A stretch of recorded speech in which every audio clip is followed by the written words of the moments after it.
Emily in Paris was a dream job for me. It seems ironic to be playing an American in Paris at a time when that's actually not possible.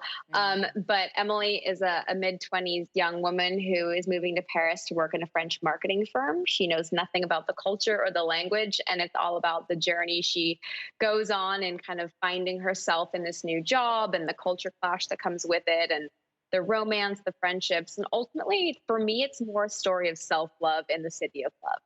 Wow. I think we all want to be Emily. Oh my gosh, yes. Sounds great. Now, being an American in Paris, do things get lost in translation, would you say, often? Yeah, I mean, the thing is, I grew up speaking French, but then stopped practicing, so I wasn't versed enough when I got there. And to play a character that hardly understands the language at all, to then on weekends try and do it myself like I used to, it was very difficult for me. So there were like miscommunications, but also things that happened to Emily happened to me. Like I lost hot water for 2 weeks. My apartment didn't have heating. My elevator stopped working. Like there was construction everywhere. So there were these moments where I actually thought to myself and asked Darren, I was like, are you guys planning this so that I have more empathy for Emily, or is this just really what happens?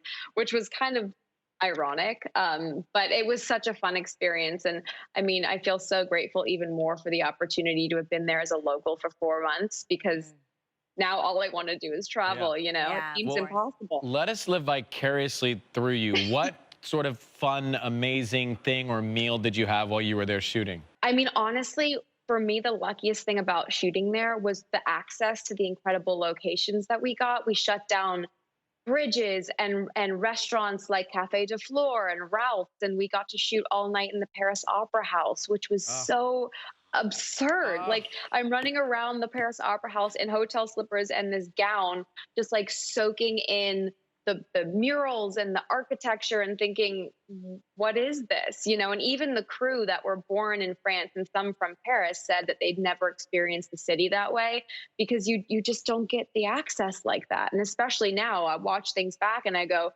oh my God, there's too many people there. Or like, don't touch, or like, don't do the French 3-kiss hello, and it just seems a world gone by to have been able to experience it like that. I'm just dreaming of escargot right now. I know. I just want escargot for brunch. Do you think you'll go back maybe for your honeymoon someday?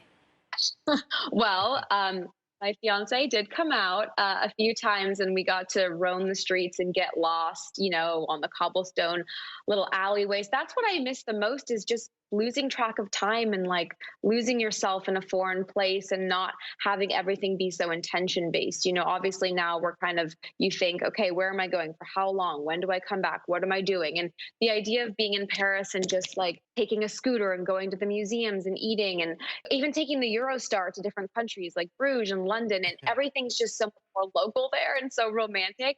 So hopefully we get to go to a season 2, which would be so lucky, and I'd be so happy to. But I don't know what that looks like. It's a very different world now. So I'm just keeping fingers crossed. Emily in Paris premieres tomorrow on Netflix. Great to see you, Lily. Congrats. Great to see you, So good Lily. to see you guys too. Bye. See you Take soon. care. Bye. Stay safe.